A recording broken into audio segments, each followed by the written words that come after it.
Ke daerah lain, Gunung Sinabung kembali meletus. Sejak Selasa malam hingga Rabu pagi, Sinabung telah memuntahkan sebanyak 4 kali luncuran awan panas. Menurut laporan Pusat Vulkanologi dan Mitigasi Bencana Geologi (PVMBG), aktivitas Sinabung tadi malam adalah yang paling berbahaya selama 1 bulan terakhir. Kepala Pos PGA Sinabung, Armen Putra, mengatakan luncuran awan panas terjadi pada 18:48 waktu Indonesia Barat dengan meluncurkan awan panas sejauh 3.000 meter atau 3 km ke arah timur tenggara. Lalu bagaimana dengan situasi terkini? Kami sudah terhubung melalui telepon dengan Kasbani, Ketua Pusat Vulkanologi dan Mitigasi Bencana Geologi (PVMBG). Selamat siang, Pak Kasbani. Selamat siang, Bu. Iya, Pak Kasbani, kami ingin tahu dulu bagaimana kondisi saat ini di sana. Betul ya. Jadi Sinabung saat ini sangat intensif terjadi letusan. Ya. Sejak tadi sekitar jam 8 pagi tadi hingga sekarang itu setidaknya sudah terjadi 10 kali letusan dan diikuti awan panas sekitar 15 kali awan panas dengan jarak luncur ya sekitar 4.500 meter dari puncak hingga ke arah selatan dan tenggara gitu. Jadi pada intinya untuk jarak letusan ataupun awan yang kemudian terhembus dari aktivitas ini sudah semakin panjang. Begini ya, karena memang Gunung Sinabung ini kan saat ini statusnya masih awas dan pembentukan kubah itu masih tetap berlangsung, dan kubah yang di atas ya, kubah yang bisa mencegah untuk terjadinya awan panas itu jumlahnya sekitar 2 juta meter kubik ya. Ini siap untuk meluncur dan saat ini terjadi intensif untuk terjadi erupsi dan juga diikuti oleh awan panas. Bagaimana dengan kemungkinan selanjutnya, Pak? Kami tahu juga beberapa bulan terakhir, bahkan hingga kemarin ya, bahkan hingga tadi pagi pun aktivitasnya terus aktif.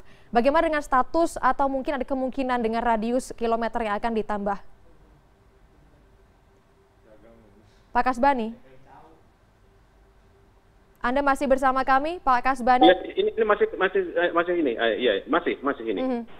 Bagaimana, Pak, dengan kemungkinan untuk aktivitas dari letusan Gunung Sinabung?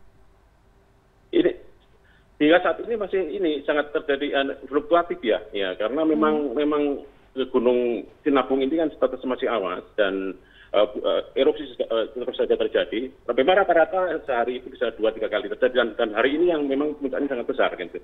Dan ini sekitar tadi saya sampaikan itu ada hingga saat ini mulai tadi pagi sudah sampai 15 kali ya terjadi. Dan ini jarak luncurnya cukup jauh hingga 4.500 meter. Namun demikian ini masih berada di dalam rekomendasi kita ya, bahwa daerah berbahaya itu jarak ke arah selatan itu sekitar 7 km, kemudian ke arah tenggara sekitar 6 dan ke arah timur 5 itu masyarakat jangan sampai masuk ke wilayah itu.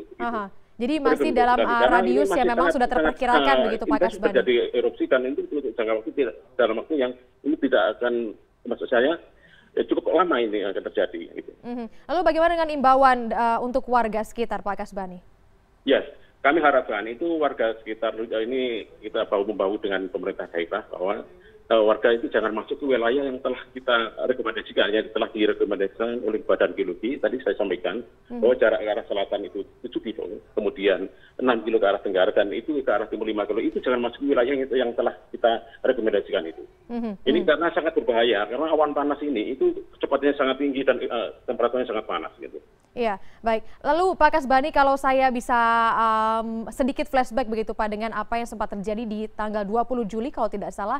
Ini ada 2 pendaki asal luar negeri yang kemudian nekat masuk. Nah, apakah memang untuk informasi ataupun tanda-tanda yang memang tidak memperbolehkan pendaki untuk naik ke atas tuh tidak terlihat ya Pak? Apakah untuk saat ini dengan aktifnya Gunung Sinabung, dengan lahar yang terus dimuntahkan berkali-kali semakin banyak dengan intensitas jarak yang cukup jauh, apakah ini sudah kemudian ditindaklanjuti untuk beberapa pihak terkait misalkan untuk pendaki? Iya.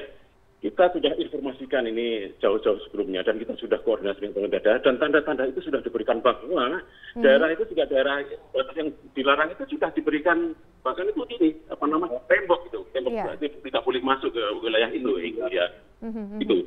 Jadi sebenarnya ini sudah kita peringatkan ya, baik itu kepada masyarakat ya, kita melalui pemerintah daerah tentunya itu rekomendasi kita berikan ke mereka bahwa ini selama ini masih dalam kondisi awas itu benar-benar tidak boleh dimasuki wilayah tersebut. Baik, di status awas. Informasi ini sebenarnya itu bisa dilihat juga melalui media, bisa diunduh di website kami dan juga melalui Android juga ada itu informasi yang itu ada dalam magma informasi dari kita itu ya. Baik, Pak Kasbani, terima kasih banyak untuk informasi terkini yang dapat Anda pantau dari Gunung Sinabung. Dan selanjutnya untuk mengetahui bagaimana situasi di sana, kami pun sudah terhubung melalui telepon dengan Rizky Ariston, yaitu warga Sinabung. Selamat siang, Pak Rizky. Selamat siang. Ya, Pak Rizky, kami tahu bahwa Gunung Sinabung terus memuntahkan magmanya. Dampaknya seperti apa? Di Brastagi masih ada turun hujan debu, Mbak. Pak, bisa diceritakan dulu sebelumnya pada kami berapa jarak tempat Anda saat ini dengan Gunung Sinabung ataupun radius aman? Saya di kotanya Brastagi. Halo? Iya, di kota Brastagi ini berarti jaraknya berapa kira-kira, Pak? Sekitar radius 13 km. Jadi memang sudah lewat dari jalur aman ya sebenarnya. Jalur aman. Iya. Seberapa tapi arah abunya sekarang seberapa tebal, Pak? Sangat tebal, Mbak, tapi arah abunya ke daerah Kabanjahe sepertinya. Apakah untuk arah angin ataupun dampaknya ini Bapak perkirakan makin melebar dibandingkan yang sebelumnya? Makin melebar, Mbak. Seberapa jauh, Pak, informasi yang Bapak dapatkan? Saya belum seberapa tahu, cuman ini debunya belum setebal ke Brastagi. Biasanya dia langsung ke arah Kabanjahe seperti ini, dilihat dari abunya. Jadi sampai sejauh ini memang dampak yang dirasakan oleh warga secara langsung adalah abu. Abu. Seberapa tebal, Pak?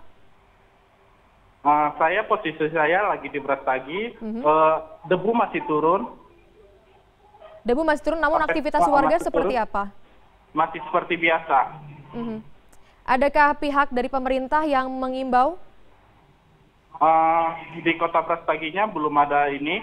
Mungkin sebentar lagi ada pembagian masker atau apa. Jadi ini sebelumnya belum ada pembagian masker, Pak? Belum. Memang tidak ada hujan abu yang turun sebelumnya? Belum. Jadi memang baru saat ini ya, Pak ya, ketika Gunung Sinabung aktif. Juga, Mbak. Lalu benarkah kondisi di sekitar Anda gelap gulita, Pak? Tadi kira-kira 15 menit yang lalu atau 20 menit yang lalu sangat gelap gulita. Lalu bagaimana dengan sekarang? Sekarang udah mungkin abunya udah turun tapi hanya sedikit di Brastagi. Lalu bagaimana dengan respon dari warga sekitar, Pak, untuk Gunung Sinabung yang akhirnya kembali aktif? Mungkin semenjak dari Brastagi ini warganya khawatir wisatawannya belum balik ke Brastagi gitu aja sih, Mbak. Memang dari informasi yang Bapak dapatkan seberapa banyak wisatawan yang masih saja pergi ke Gunung Sinabung? Sepertinya kalau ke Gunung Sinabung sepi. Namun wilayah mana yang menurut warga dikhawatirkan masih ada warga yang beraktivitas? Pak Rizky. Iya, halo. Yang saya tahu itu radius 4 itu udah kosong. Ya, jadi yang paling jelas bahwa saat ini ada dampak yang dirasakan langsung oleh warga berupa abu ya, Pak ya. Apakah abu ini sudah cukup mengganggu pernafasan atau masih dalam kondisi yang wajar? Ya, Pak kalau Rizky? seandainya dilihat dari abunya, kalau begini terus ini udah mengganggu pernapasan, cuman kalau tidak akan meletus lagi, masih biasa aja di Brastaginya, Mbak. Oke, baik. Terima kasih Pak Rizky sudah bergabung bersama kami memberikan pantauan Anda. Ini merupakan warga dari Sinabung yang memang berada di wilayah Brastagi ya. Tadi dikatakan juga bahwa daerah Brastagi sudah mulai terkena dampak dari aktivitas Gunung Sinabung yang kembali aktif pagi tadi mengeluarkan magma, kemudian juga berdampak pada awan debu yang kemudian bepergian dan juga berterbangan ke beberapa wilayah di sekitar Gunung Sinabung.